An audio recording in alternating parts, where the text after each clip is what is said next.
Hey folks, this is Lindsey Holston with Sports Psychology Solutions, back in the building at the Horatio Williams Foundation 9th Annual Classic, the MLK Classic. We've had some great basketball. We're getting ready to have River Rouge tip off against North Farmington. But we talk about great basketball, it's going to bring around great people. That is true indeed. I'm sitting here with a great person, someone I'm happy to say is a friend, Mr. Milton Barnes, Coach Milton Barnes. Probably known by Coach. People don't even know your name is Milton, do they, huh? They really don't. They don't. Really That's don't. it. How you been, man? I've been doing good. Good. Let's catch everybody up to what's going on. And for the people who may not even be familiar with you, do you mind going through, I know it's an extensive resume, but still just kind of walk us through to get us to this point where you are right now. Wow. Yeah, you're right. It's an extensive resume, but I'll just say, I'll cut it short and just say 25 years of college coaching at the collegiate level, where I've been able to be an assistant coach and a head coach. And the last experience was at the head coach at Eastern Michigan.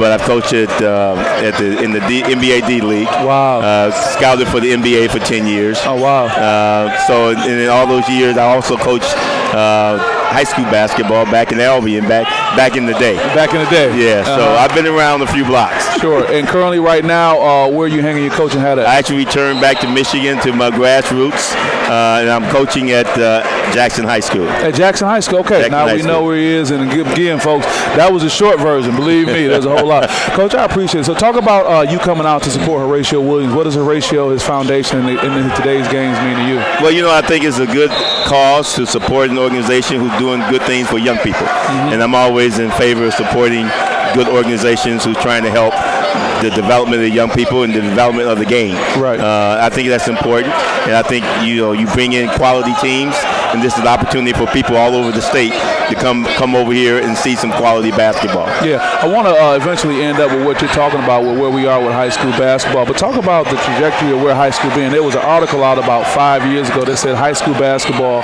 was down in the state of Michigan, and many are arguing that it's kind of gone back up. What's your take on things right now? Well, I think it's been a process, because I think economics has led the state of Michigan to where so many people left the state. Right. And so as a result, the level of talent wasn't the same. But it takes time to rebuild. So there was this exodus. Yep. And now people are kind of making their way back, or people who stayed are building to the level. People that stayed, they're developing. Yeah. So it's a process. You may or may not ever get back to the level of what it once was, because the population won't allow it. Sure. But the bottom line is, you still have high school programs that are about developing kids, and that's what it's about.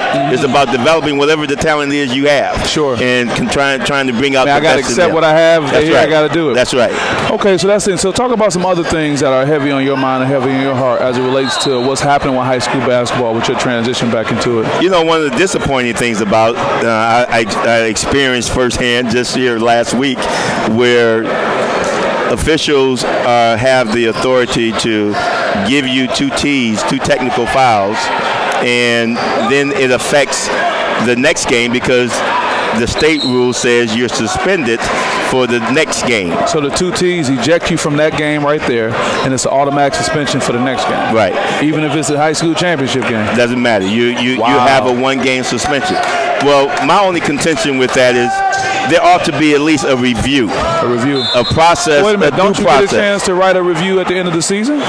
That doesn't affect the upcoming game. I'm saying there's at least 2 to 3 days in between games typically. Sure. So there should be an opportunity, at least a 24 to 48 hour time period, where there's a review of what actually happened. With technology that we have now, games are taped, they're videoed. Sure. So it shouldn't be a long process. Who would be the people reviewing that, you think? It should be probably someone from MHSAA, since it's their rule. Sure. Someone from there, and then probably somebody from the officiating who does the assignments. So it's almost like in football, you need a challenge card. You can challenge it and do something. Well, do something. Just have something in place so there's a check and balances. Right. You can't give that authority or power to a set of officials because so much can be so misinterpreted. Wait a minute. Are you saying officials don't always get it right? Unfortunately, they don't. we try to give them the benefit of the doubt, but unfortunately, they're human. Right. They make mistakes. Sure. And as a you result, get caught in the heat of the moment. that's too. right. So you got to have something in place that allows there to be a review of what actually happened. Sure. So that, because sometimes, and that should be for any player or coach. True. Because I think sometimes I was talking with some other coaches, and they say, yeah, a kid, if he dunks and hangs on the rim twice in a game, then that's basically too technical. And he's out that game. He's out the next game. Right. Well, there should be some room for and then the argument can be he can be hanging on around because he said he felt he was going to hurt himself. Right. Somebody was belong. And the referee thought it wasn't. So, I mean, that's the human nature part of this process.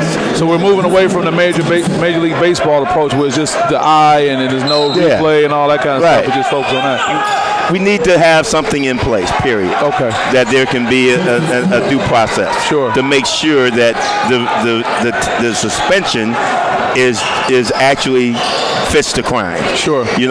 Don't give kids or give coaches a penalty that far exceeds the crime that they committed, because it probably may not have been a real violation of any rules, but just a misinterpretation. Yeah, and checks and balances are important in any type of scenario. In any scenario, you want to have that. Right, I get it. We got Coach Milton Barnes here talking about the state of basketball here in Michigan. What do you see from what you've observed this season with your team in Jackson being out here? What are you seeing out here? What's standing out to you with these ball players? Well, you see good coaching. You see kids that are playing hard with some intensity.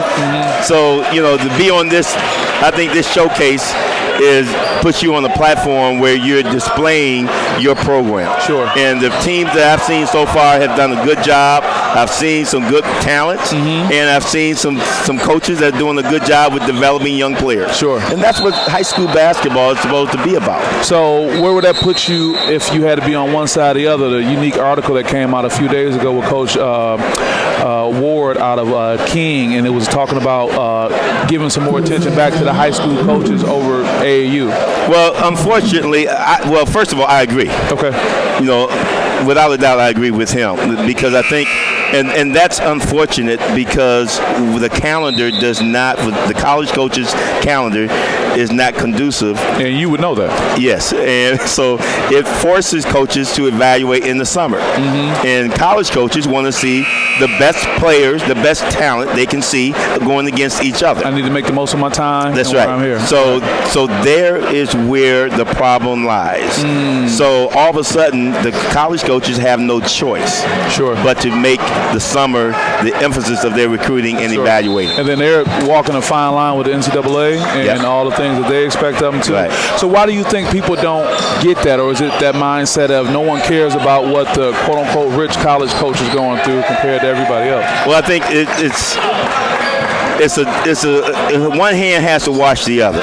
You got to understand that high school kids are looking for college opportunities. Absolutely. And college, the NCAA system does not necessarily provide that opportunity, because now you force them. The system as it is doesn't provide that opportunity. Now, my only challenge now is trying to find a way that you can have high school events by their own coaches with their own team during the evaluation period. You think that's a good way to try to kind of bring it all together, if you will? I think so, because now but the problem we have is some coaches don't want to coach in the summertime. So yeah, like I'm off. I'm done with that. Yeah, so everybody want to take a break, which I understand. I get that. All coaches are not necessarily eat, drink, and sleep basketball. Especially when you've been committed, if you were in school and things like that. I got another question for you, and I pose this question to Coach Ward too. Do you think the blood is so bad, mafioso style, between the quote-unquote high school coach and the AAU coach that it's so deep-seated that it's going to be really hard for people to kind of make amends and kind of get on the same level? I don't think so. I think you just have to be able to sit at the table with the AAU coaches in your area. It's particularly the ones that affect your school and your program. You got to sit down with them and say, okay, you have a system that you're a part of. Right. I have a system that I'm a part of. Right. But we all use and share the same kids. Right. So how can we come together to have a positive impact on these kids? So take some real leadership. So we've got to, as coaches, we want to see kids being taught fundamentally the right way, being taught the importance of things beyond what's being done on the basketball court. Sure. So school is important. To me, academics and what they're doing in school is important. So there has to be some reinforcement for performing well in the classroom. Because if they don't perform well in the classroom, they can't go on to play college ball. You're right. Now, not everyone is. Wait a minute. I said this with Coach Izzo. You mean if I'm a good ball player, you're not going to look out for me and make sure I'm straight? No, it doesn't work like that. It don't work like that. It doesn't work like that. Rude awakening. You got to perform in the classroom. Right. That's the bottom line. And that's it. And kids got to understand that. Right. There is no shortcut to it. Right. I think you got to take the tests. You got to score on the tests. You got to have the grades in the core classes. And you got to go to class. And you got to go to class. Yeah. One more thing before we wrap up, Coach, and I appreciate you sharing. We got Coach Milton Barnes right here sharing this extensive knowledge. You know, with my work in sports psychology, I always talk about the mental toughness. But as you know, with some of the tragedies that's been very close to home for you as well, it's more of a discussion about mental health. What does mental health mean to you right now in 2020? You know, we from the old school talk about how kids have to be mentally tough. And we try to stress that. But life sometimes deals circumstances that kids just can't handle. And you have no fault of their own. And no fault to their own. And I tell some of my own coaches, look, it's not the kid's fault. Yeah, we don't like the fact that he's in this situation. But I told a couple of kids, not too long ago, don't let your circumstances dictate your future. It's important to just give support. Understand, we're too quick to judge and condemn kids. Oh, yeah, we go off our value system, how we were, and we look through our lens as opposed to doing that. It seems like individuals like yourself and the Coach Izzos of the world, who I would consider is a coach who has evolved a great deal for him to be at that point, get that. Well, I really appreciate you sitting down and sharing. I appreciate you taking all your great wisdom and coming back and being at the high school level. We're out here with an 8-9 game between River Rouge and North Farmington. We got Coach Milton Barnes of Jackson High School. Last words to sign off? I'm excited about being back at the high school level because I want to impact basketball, because I realize after having been to the very top that there's so much on the lower levels that's not being done. Does your resume get the kids' attention? It does. It does. It does. It helps. I'm sure it helps. It doesn't necessarily bring about results. It ain't a cure-all, but it helps. Yeah, but it helps. It helps. At least opens the door that they begin to listen a little bit more. Oh, goodness.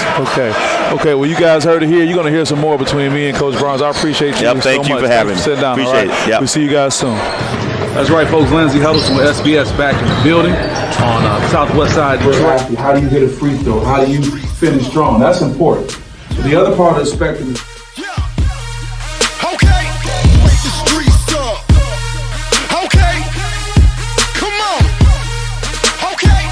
always packed, always loud, always crazy. So it's a tough place to play in. You gotta go in there with a mindset. So I'll be in there tomorrow. That's really my motivation. Is I want to be like Gabe Brown. Gabe Brown shoots like